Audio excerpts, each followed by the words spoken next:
इस वक्त मैं मौजूद हूँ करबला देनुबाला इलाके में सादेकम थाना क्षेत्र में पड़ती है कश्मीरी मोहल्ला सवसत।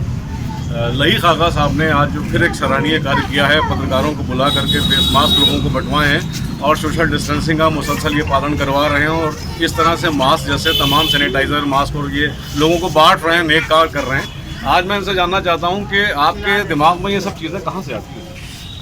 भाई जिस तरह से शहर और देश के और महलों के हालात हो रहे हैं, कोरोना का प्रकोप जिस तरह से बढ़ रहा है, उसको देखते हुए हम लोगों को अपनी जान की, या पत्रकार जैसे आप लोग हैं निकल रहे हैं, आप लोग अपनी जान की, अपनी फैमिली की परवाह किए बगैर लोगों के बीच में जाकर अवेयरनेस फैला रहे हैं और लोगों को बता रहे हैं कि सोशल डिस्टेंसिंग प्लस मास्क का प्रयोग करें और सैनिटाइज का प्रयोग करें, आवश्यक घर से ना निकलें, क्योंकि ये बीमारी किसी को देख के नहीं आ रही है। जो भी है वो बाहर घूमेगा जब घर से, तो वो घर लेके बीमारी जाएगा, और घर जब बीमारी जाएगी तो घर में छोटे बच्चे आपके हैं तो आपके आके गले लगेंगे, आपसे मिलेंगे, या घर वाले जो हैं वो उसका शिकार बनेंगे।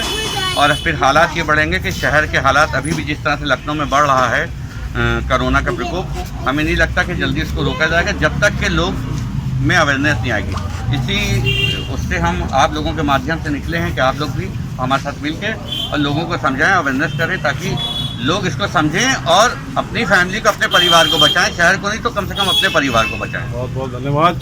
और बहरहाल आपने देखा अभी कि इस वक्त जो लईक आगा साहब ने जो बातें कही वो बिल्कुल सही थी कि लईक आगा साहब ने जो बात कही वो ये कही कि लोगों में खुद अवेयरनेस होना चाहिए। अगर खुद अवेयरनेस नहीं है तो वो कोरोना को लेके आएंगे, क्योंकि कोरोना वायरस बहुत गैरतदार वायरस है। ये अपने आप घर में नहीं आता है, इसे आप लेके आते हैं। इसे आप ना लाएं, अपने घरों में अपने बच्चों को, अपने परिवार को सुरक्षित रखें। उसके लिए सोशल डिस्टेंसिंग बहुत ज़रूरी है। सोशल डिस्टेंसिंग के साथ में मास्क बहुत ज़रूरी है कि मान लीजिए कोई छींकता है या खांसता है तो उसकी वजह से परेशानी हो सकती है और आपके घर में कोरोना वायरस आ सकता है। इस वक्त मैं पुराने लखनऊ में हूँ, पुराने लखनऊ में भी कोरोना वायरस मुसलसल दस्तक दे रहा है, किसी ना किसी को रोज़ बीमार कर रहा है। लिहाजा मेरा एक मैसेज है, एक संदेश है कि आप लोग अगर चाहते हैं कि कोरोना वायरस से महफूज रहें तो आपको खुद अपने आप इसका पालन करना होगा, सोशल डिस्टेंसिंग बनाए रखना होगी, मास्क पहनना होगा, ग्लव्स पहनने होंगे, ताकि आप तक ये करीब ना आए और अपने घर पे रहें, सुरक्षित रहें। इस वक्त मेरे साथ मौजूद हैं वरिष्ठ संवाददाता, वरिष्ठ पत्रकार जो अपने नाम से खुद मशहूर हैं, जिनके लिए कहना हमारे लिए अच्छा नहीं लगता है। इनको आप देखेंगे खुद समझ जाएंगे कि कौन पत्रकार है, यानी कि आदरणीय खालिद रहमान जी। इस वक्त खालिद रहमान जी हमारे साथ हैं। खालिद रहमान जी से हमें पूछना है कि खालिद रहमान जी, जो आपको यहाँ बुलाया लईक आगा सवसत में, आपकी नज़रों में इस तरह के कार्य होना चाहिए या नहीं? नहीं, देखिए भाई, बहुत ही अच्छा काम किया है पार्टी जी ने और पत्रकारों ने भी। आपने भी, हमने देखा कि आपने भी बाकायदा सबको मास्क को दिए। खाली मास्क देना ही बड़ी बात नहीं है, उनको मास्क का महत्व बताना भी बहुत ज़रूरी था, जो आपने बखूबी बताया।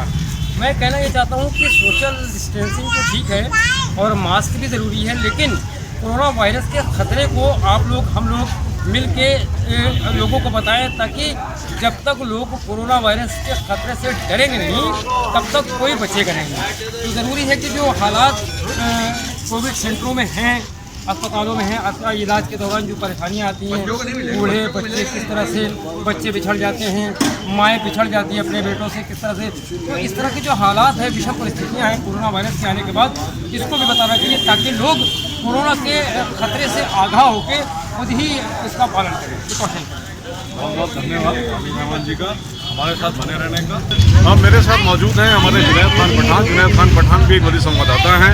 उन्होंने देर में ही सही, लेकिन जब कदम रखा तो ऐसा रखा कि लोगों में उन्होंने अपनी पहचान छोड़ी, छान छोड़ी। मेरे साथ मौजूद हैं। मैं जानना चाहता हूँ उनसे कोरोना वायरस के संबंध में उनका क्या। देखिए, कोरोना वायरस जैसा कि आप जान रहे हैं कि ये एक ऐसी महामारी है जिसने पूरी दुनिया को बख्शा नहीं है, और चाइना से शुरुआत होकर के जहां ये जिस तरीके से पूरे देश में इसने पैर पसारे और आज भारत में 7 लाख 7.5 लाख से ज़्यादा के केसेस बताए जा रहे हैं, वहीं इस वक्त सबसे ज़्यादा ज़रूरी जो बात है वो ये कि लोग इसको ध्यान में रखते हुए प्रिकॉशन ज़्यादा लें, मास्क का इस्तेमाल करें, सैनिटाइज़र का इस्तेमाल करें, चीज़ें अगर कहीं से ख़रीद के ला रहे हैं तो उनको प्रॉपर तरीके से धो लें। उनको अपना लगातार जो है वो घर में एंट्री कर रहे हैं या कहीं मार्केट में बाहर से घर आ रहे हैं तो उनको अपने कपड़े वहीं पे मतलब बाहर की तरफ कहीं उतार के बाथरूम में जा करके साफ़ करके उसके बाद वो घर पे जाए, ताकि वो फैमिली के साथ टच में आए तो कम से कम उन चीज़ों से महफूज रहें। और सबसे बड़ी बात यह है कि लोगों को खुद जागरूक होना पड़ेगा। अपने देश को बचाना है, अपने देश के लोगों को अगर बचाना है तो सबसे पहले खुद की जागरूकता और खुद का ख्याल रखना बहुत ज़रूरी है। बहुत बहुत धन्यवाद। वैसे जुनैद साहब ने भी वही बात कही जो अभी खालिद रहमान जी ने कही। एक बात आखिर में और कहना चाहते हैं कि इस रोग से लड़ने के लिए अभी कोई वैक्सीन बने हैं, लेकिन ऐसा नहीं कि अभी लखनऊ तक आ गए हों या प्रदेश तक आ गए हों, अभी नहीं आए। लेकिन इसके लिए सिर्फ और सिर्फ रोग प्रतिरोधक क्षमता आपकी बॉडी में ज़रूरी है, क्योंकि रोग प्रतिरोधक क्षमता अगर आपकी बॉडी में है तो आप इस वायरस से लड़ लेंगे। हम आपको बहुत गरीब से गरीब आदमी 1 रुपए का नींबू खरीद सकता है। सुबह 1 रुपए का नींबू अगर 1 गिलास पानी में डाल करके वो पिए तो उसमें रोग प्रतिरोधक क्षमता अपने आप बन जाएगी।